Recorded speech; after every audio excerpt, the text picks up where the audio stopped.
You're listening to All Things Video, a podcast dedicated to uncovering the past and charting the future of the online video ecosystem. This episode is brought to you by Epidemic Sound, the company reimagining music licensing for the digital age.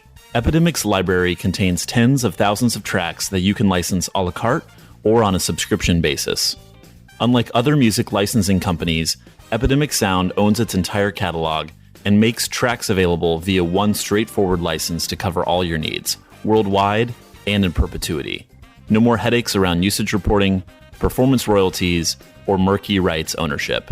It's better for the artists and better for you, the creator. So whatever your music needs, Epidemic Sound has got you covered.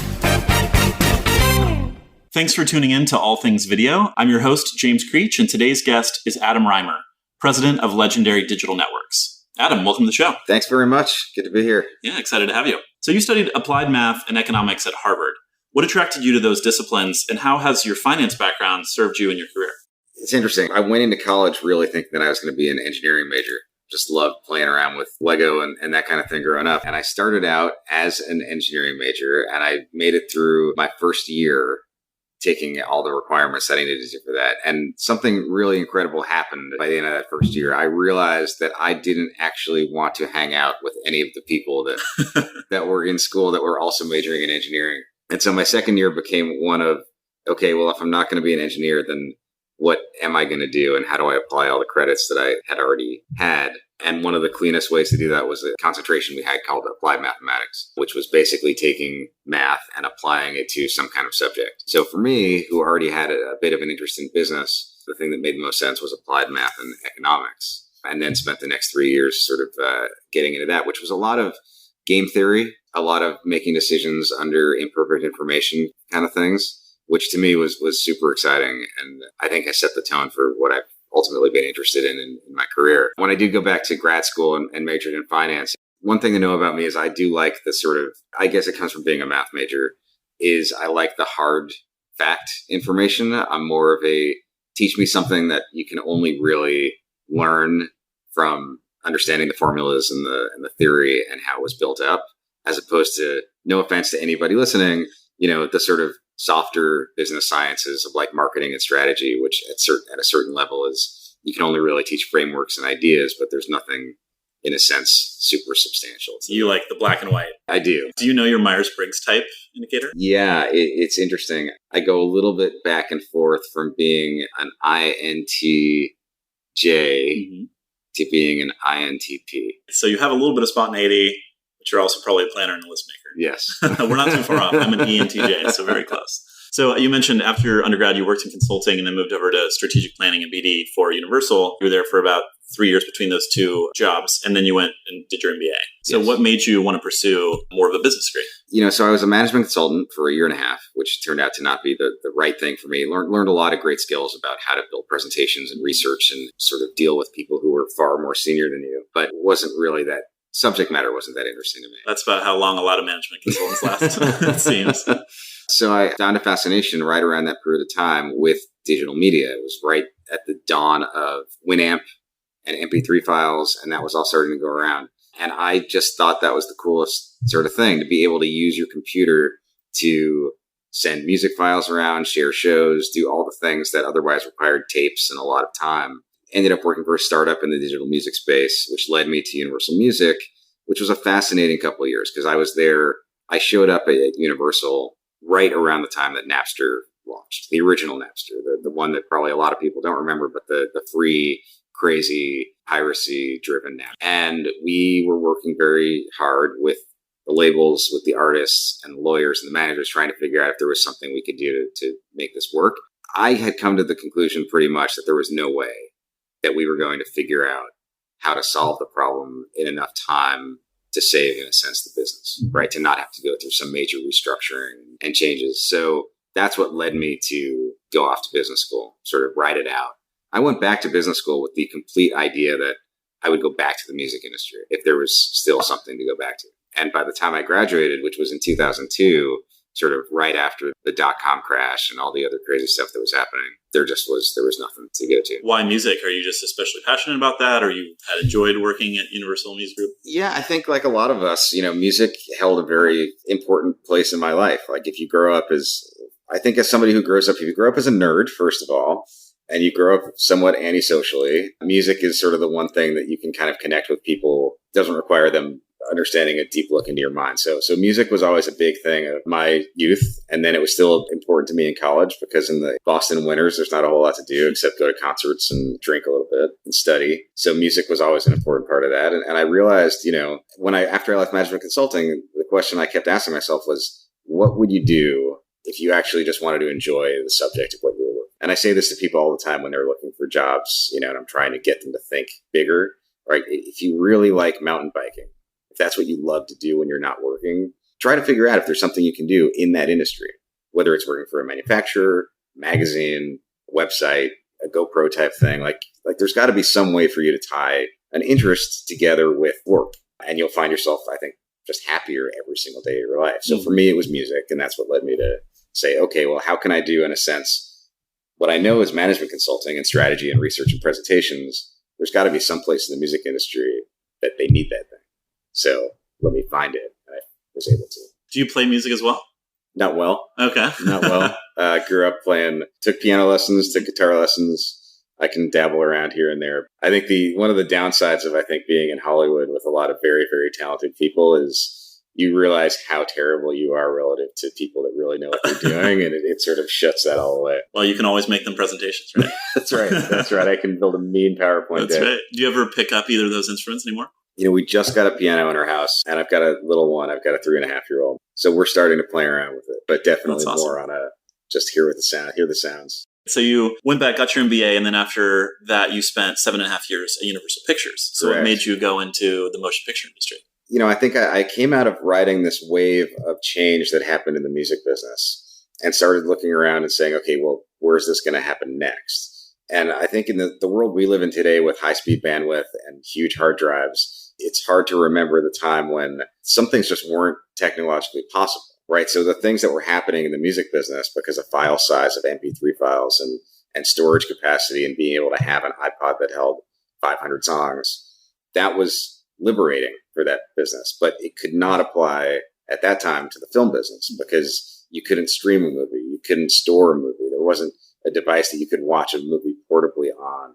As somebody who really loves technology, you sort of knew that was the next thing. So for me, it was, okay, there's no music business, but clearly these are some problems that the film business is going to start to face somewhere in the next few years. Let's jump over there and see if we can start learning how that business works so that when the time comes, we can not make all the same mistakes, still some of the same mistakes, but not all of the same mistakes that we made in music. And you ultimately left and started your own film finance and production company. What prompted you to do that? Yeah. So, one thing to know for anybody that's working inside of a big corporate institution is whatever that institution is going to have a core business. So, for example, if you're working for a movie studio, their mission is to make movies and make money by making movies. So if you're affiliated with some other part of that company, when the main part of the business is not doing very well, you're going to suffer the consequences more faster and swifter than any other part of the business. So essentially, long story short, Universal had a couple of really poor years from a film performance perspective. And I was running a group that was in charge of looking at things like web video, mobile content, video games, clips and stills licensing, kind of the next generation of content and how do you monetize these new platforms using the infrastructure that you had with a movie studio. The timing just wasn't right at that point. The focus needed to be back on maintaining the profitability and performance of the core business. And there were some changes made to my group. I didn't leave under kind of any bad circumstances. It was just one of what I wanted to do didn't really match up with what the mandate was for the company anymore. So at the time, the chairman of Universal, there were two chairmen of Universal. They both had left the company at the same time that I was leaving the company. And one of them got together with me and said, hey, got this idea to launch a new film production company. He had a big background in international financing for movies. I said, why not? This sounds like a great opportunity. Get out of a corporate behemoth, get out of a place with 30,000 employees, do something on your own, 4 or 5 people, and learn what it's like to actually start a company and do it from scratch.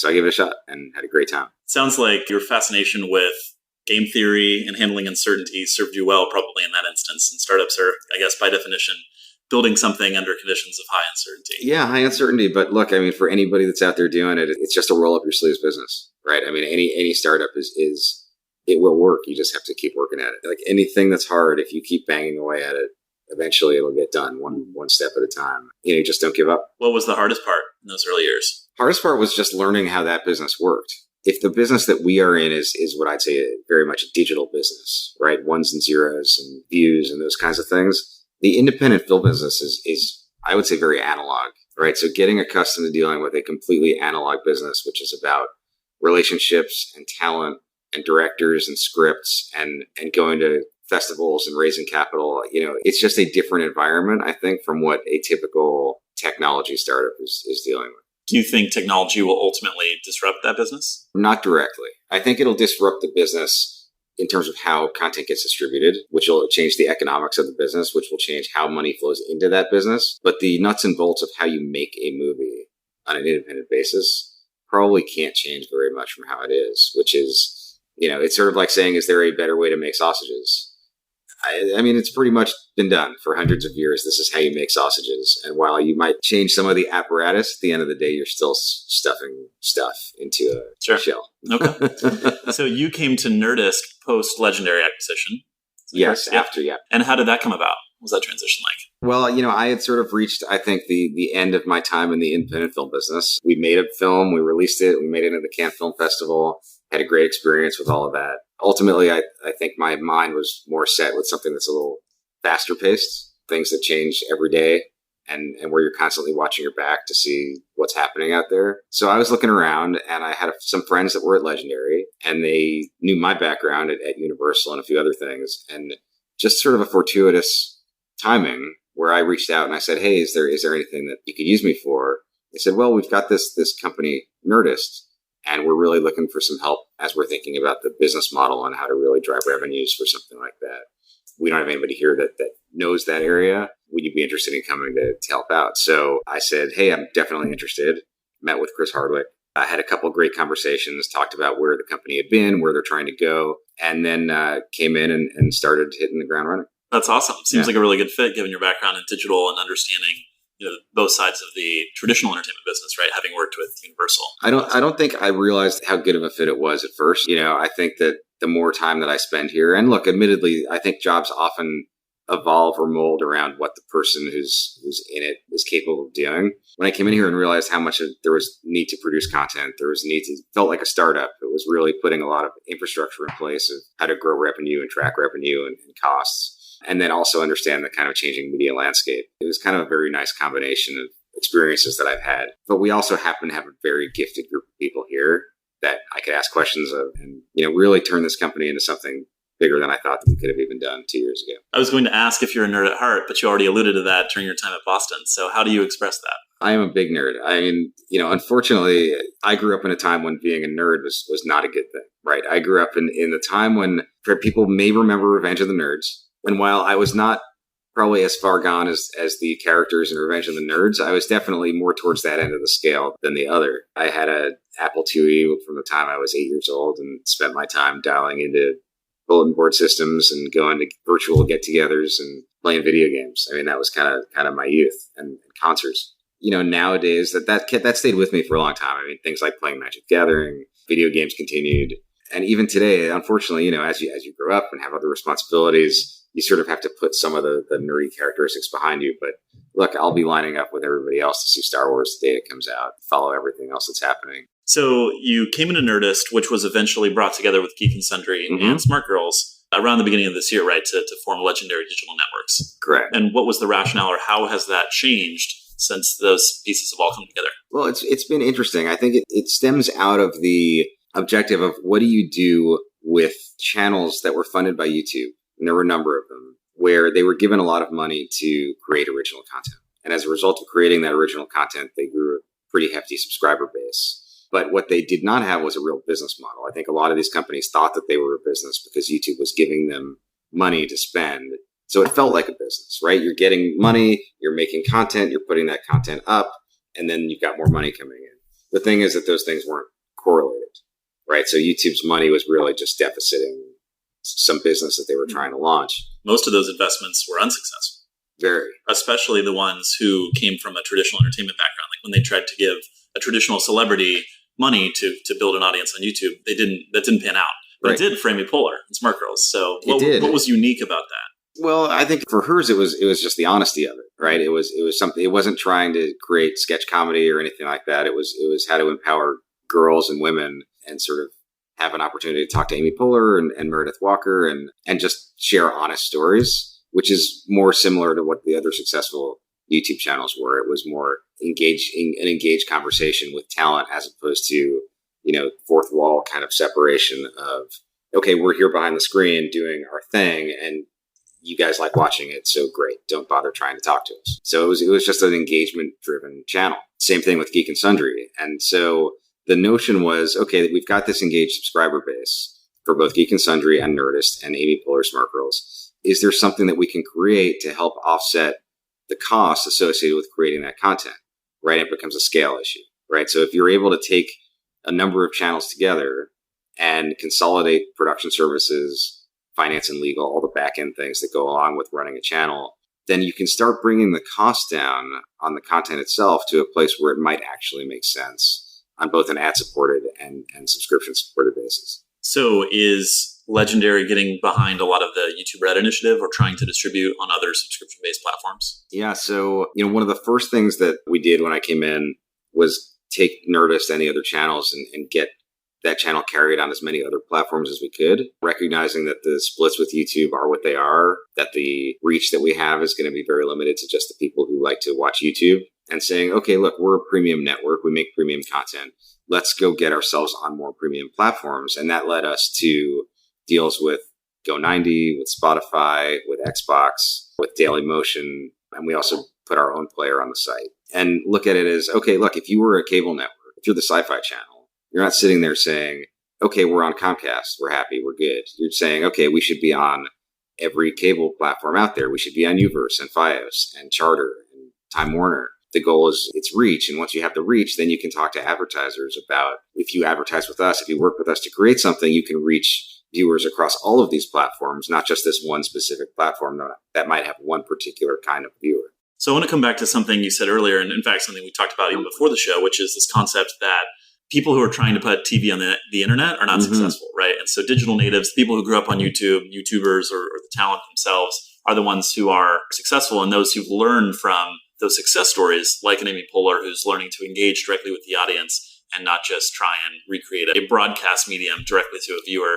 have ultimately built a larger audience. But what other kind of stories can you share about that? And is that still a struggle that we face between traditional worlds and the digital worlds? Well, it's something that we think a lot about here. It's something I've been thinking about for a long time personally. And it does stem all the way back to the music business where, just as a perfect example of how this was dealt with there, everything was an album. Everybody remembers it was an album. You got a record. There were a couple EPs out there, but for the most part, they were albums. You would buy something, it would have an A side and a B side, and there'd be somewhere between 8 and 15 songs on it. And that's what you bought. What the record industry didn't realize at the time was that the creation of the CD was actually the precursor to the whole industry falling apart, right? So the CD, beyond the fact that it had no piracy controls, separated music into tracks and allowed a technology that let you skip back and forth seamlessly, re-listen to the same track over and over again, go from song 1 to song 8, skip all the songs in the middle. That completely changed the user experience of music, as opposed to making a mixtape or any other kinds of things where you had to fast forward and rewind or listen to the radio where you don't know what you were going to get. So think about how much of a change that is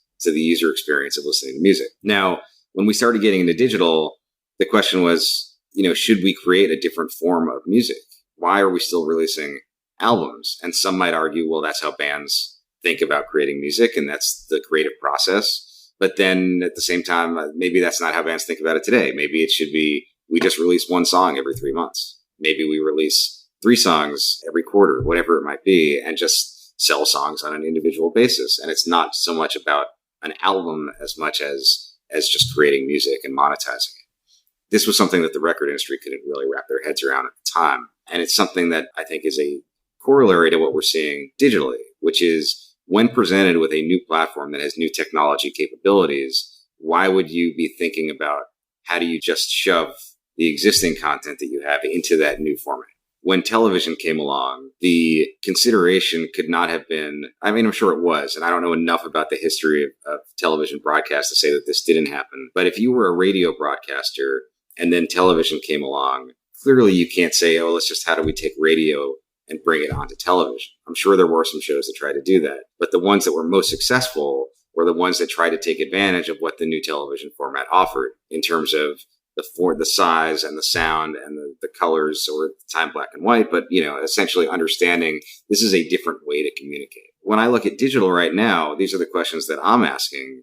It's how do you take the format and the technology that exists with digital, the ability to interact with the audience, the ability to get them to do other things while they're watching or share those things with other people or communicate back to the show itself. How do you create something that actually leverages how people are watching and where they're watching it that is different from other kinds of entertainment or communication that existed before? So when I see essentially television on the internet, and there's a number of platforms that I look at that are launching that feel very much just like TV on the internet, what are you really accomplishing? And are you really getting that next generation of audience, or are you just trying to migrate the existing television watchers to a different viewing device that you might have a bigger margin?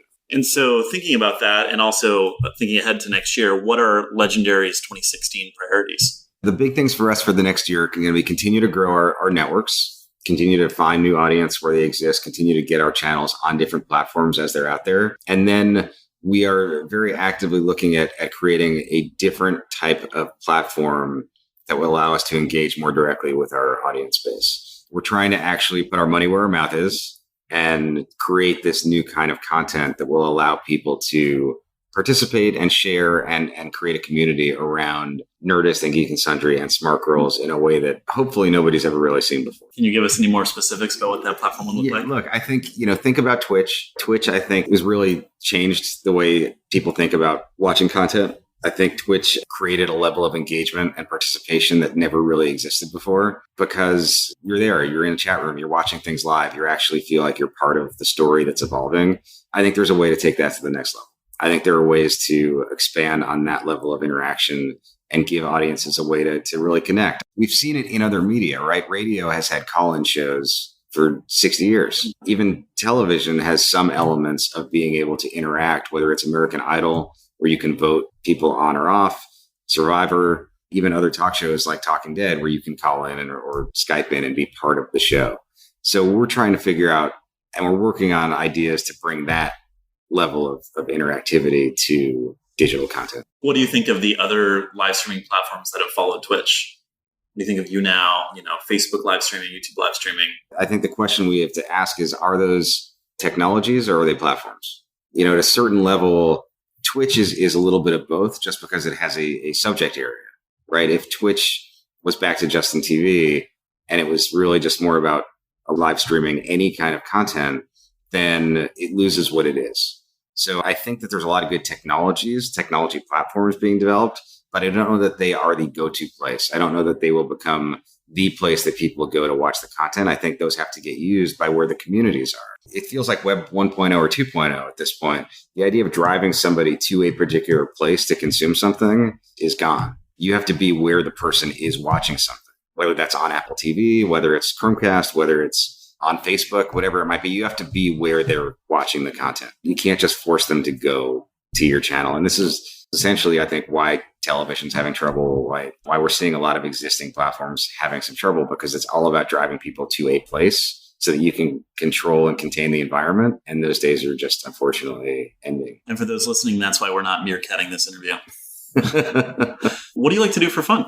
Fun. Well, like I said, I've got a 3.5-year-old, so try to spend as much time with him as I possibly can, which is a trip. And, also very insightful to seeing how the next generation is going to be using technology, because anybody who's ever played around with a toddler realizes that things like an iPad are just completely second nature. And the idea that you can't just touch any screen in the universe and have it interact with your finger is beyond them. So this is just something they're going to expect as they grow up. And it really, I think about that. He's 3 now, and he'll be, in 10 years, he'll be 15. That's 10 years. So think about what happened over the last 10 years. Think about what's going to happen over the next 10 years. Pretty exciting stuff in terms of communication. What is he into these days? Almost anything on Disney Junior. Disneyland. He's doing toddlers karate and soccer and little science kind of things. Teenage Mutant Ninja Turtles. He's going to be a nerd like his dad. He's stuck. Outside of that, travel when I have time. Poker. Like to play poker a lot. I think that is the natural state for somebody who is a game theory major, essentially. Poker is kind of a perfect game for that. You any good?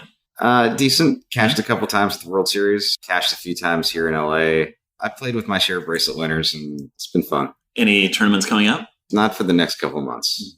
Next big one is I'll probably wait till the World Series next summer. Can't wait to follow that. Thinking back to your startup experience and dealing with uncertainty, what has been your greatest failure and what did you learn from it? Startup experience. So talking about the film. Not film specifically. It production. doesn't have to be confined to working at that startup. It could be at any point in your career, just life in general. What, from learning from failure standpoint, what jumps out at you? Yeah, I mean, God, there's plenty of things to point to. I think going with your gut has to be a big one. I've been in a number of situations where I've seen something going wrong or thought that something wasn't quite going to work. And I've just kind of sat quiet and stuck it out, hope that things were going to change. Or, it's sort of like the tap on the shoulder to somebody as opposed to the, no, seriously, something's actually going wrong here. And we see this happen with like all sorts of startup type environments where somebody knows that there's a problem and can't figure out how to voice that or explain it in a way that other people will respond and listen. So I've had that happen a couple of times, both at the film startup and then also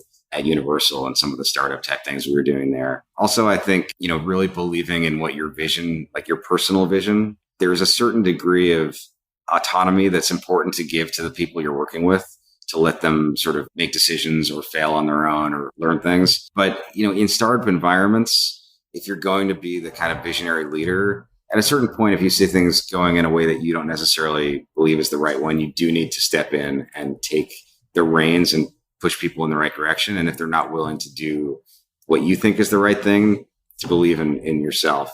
Again, if they can convince you otherwise, if you have a meaningful conversation with somebody where they've got a point of view which differs from yours and you can see the benefits of what they're thinking, then by all means change your mind. But if you're going to be a leader and you're going to have the vision, then your vision has to win. If you're going to fail fast. And you can't fail fast if you're going off in lots of different directions. Yeah, you have to be aligned, right? Having a North Star in terms of direction where everyone is pulling in the same, going the same way is helpful. Yeah, I agree. It's all about, if you're going to give that autonomy, it has to be matched with accountability to that vision. Which has been a big one. I mean, it's something that thankfully, I think if I didn't have those lessons when I came here, we'd be in a much different situation. We've had to make some tough decisions over the last year and a half, but we've been able to make those decisions faster than I think we otherwise would have been able to make them. What books have you read recently that you just couldn't put down? Oh God, I'm right in the middle of reading The Martian right now, which seen the movie? I haven't seen the movie. I was handed the book at a conference a week ago and I was on the flight back and I said I should try this out. And I'm sort of halfway through it. It's great. It's been a lot of fun. And I love the story behind it because I think not only is the book good, but the story behind how the book got published and became a film is exciting. People don't know the story, but it was self-published ebook that got enough traction and gained enough readers and enough fans that it then got picked up by a major publisher and then released and sold to Fox and the whole thing. Wow, I didn't know that. Yeah, so it was really a lesson in what new technology is enabling creators to do, which is something that our company really strongly believes in. So we're working closely with a company called Inkshares, which is a virtual publisher as well, running some contests to allow authors to create books, do Kickstarter campaigns essentially for writing new books. The whole combination of it is pretty great. Ready Player One. I've heard that's excellent. Also great. Just, I think it helps to have grown up in the 80s where almost everything in that book is something you can completely relate to and remember. Couldn't put that one down. And then I just finished reading more of it's not really a self-help book. It's a book written by a Wharton professor called Give and Take. Oh, that's right. Adam Grant. Adam Grant's book. Yeah. Which is, I think, really worth reading just to put thoughts in your head of what that leading doesn't necessarily mean making everybody do exactly what you say, that you can still win by helping other people. So are you a giver, a taker, or a matcher? Yeah. I have my suspicions, but it's interesting. I think on the record. I think it's changed during parts of my career. I think that I was too much of a giver for a long period of time and then started to realize that you have to take a little bit. So I'd say I've become much more of a matcher and giver depending on the situation. Great book. That's a really good book. If you were starting a business in the online video space today, what would you do? In any part of the business? Any part of content creation to Sure. platforming. Mm-hmm. I would do something in live streaming. I think that's really the future of online video content. I would look at creating content that is increasingly engaging in a way that people can't look away, right? So the way I would be focused on, let's just use American Idol as an example. Objectively, there's no reason I think why American Idol should have been as huge as it was. But at the time, it really was one of the very first shows that allowed the audience to participate and engage and get behind the talent that was on it and make decisions that impacted the future of the show. So if I was getting into online video right now, I'd be focused on how do you create that experience in online video? How do you move away from, in a sense, like cat videos is the right thing, but just catchy, shareable things where it's mostly built around viral distribution to something where audiences are being attracted in as opposed to pushing it out. And the next question I was going to ask you is, if you had to make, say, 3 predictions about where the industry is going, what would you say? I'm anticipating live streaming is going to be a big part of it. Well, live streaming is a big part of it, Yeah. but the biggest thing that I see happening is the creation of what I call virtual MVPDs, which are, if you think about your current cable subscription, if you think about Comcast or Time Warner and how you pay a monthly bundle fee and the fact that a lot of people are starting to either cut that out or never subscribe at all, at a certain level, that has to exist. The function that exists, the user interface, the ability to consume content from a number of different places in one location is an important thing, right? As more and more content moves online over the next couple of years, it can't be a scenario of let me log into Netflix and then log out of Netflix, and let me log into HBO and then let me log into, full screen and let me log into something else. That is not a good user experience. There's no way for anybody to win in that scenario. So if you accept the fact that that is not going to be the future, then what does work, right? So will the Apples of the world, will the Googles of the world figure out how to create this virtual MVPD that allows multiple channels to exist side by side, ESPN and HBO and Nerdist and Geek and Sundry? Is there a world where all those channels can exist and the users have more control over what they subscribe to, right? So that there are payment plans and programs and bundles, but I see us going. You build your own package. It's more a la carte. It's an a la carte bundled package, if that makes any sense, right? So rather than if you subscribe to the sports package, here's the 50 sports channels you want, of which you only want 3 of them. Yeah. It's more maybe you love hockey and none of those channels are with dedicated hockey, yes. So you should build your own package. So I think what you'll see is a scenario of you pick the channels you want, and then you'll be presented with how much it would cost to get those. And then you'll be presented with add-ons where it'll say, okay, these are the channels I really want. That's going to cost $37 a month. And then it'll be like renting a car, right? But you could get these other 3 channels for only $1 more a month. And so people will get back to the bundle, but they'll feel like they had control over what's in it. And that'll make everybody a lot happier. I think that's really prescient. Why don't you go and do that right now? I think it's a great idea. I would love to. Unfortunately, my business is focused on content creation and audience building and not the underlying services of delivering online video. Sure. I mean, that to me is a very exciting part of the business that's going to evolve. I don't know. And look, it's great for Silicon Valley. If somebody's got an idea to start something like this, it'd be great. I don't know if you'll be able to compete as a startup with the Apples and Googles of the world, right? Apple's got the challenge of it's a completely walled garden. So ultimately, if they want to create an API format that lets you plug into Apple TV and create their own, in a sense, user guide, they can do that. And then Google, ultimately, I mean, at a certain level, this is what they do. This is the mission of Google, is to provide information. When you think about watching content, if the goal is to be able to access all of the content that you have available from your subscriptions, it's kind of right in the sweet spot of what they would want to do themselves. Hopefully they're listening. Adam, this has been so much fun. Where can people find more about you and more about Nerdist or Legendary Digital Networks? Yeah, so lots of different places. I mean, you can go to nerdist.com, geekandsundry.com, legendary.com as kind of corporate sites that you can really find out a lot of information. If you do a random search for me, you'll find I think probably just as much on poker as you will about all the other things that I've been working on, for better or worse. And if you want to reach me directly at the office, it's Rymer@legendary.com. There we go. Get some fan mail. Great, for sure. Adam, thanks again. This has been a blast and lots of great insights. Thanks for being on the show. Thank you very much. A lot of fun. Thanks for tuning in. I'm James Creech, and this has been another edition of All Things Video. If you like what you hear, we hope you'll share and subscribe for new episodes. See you next time.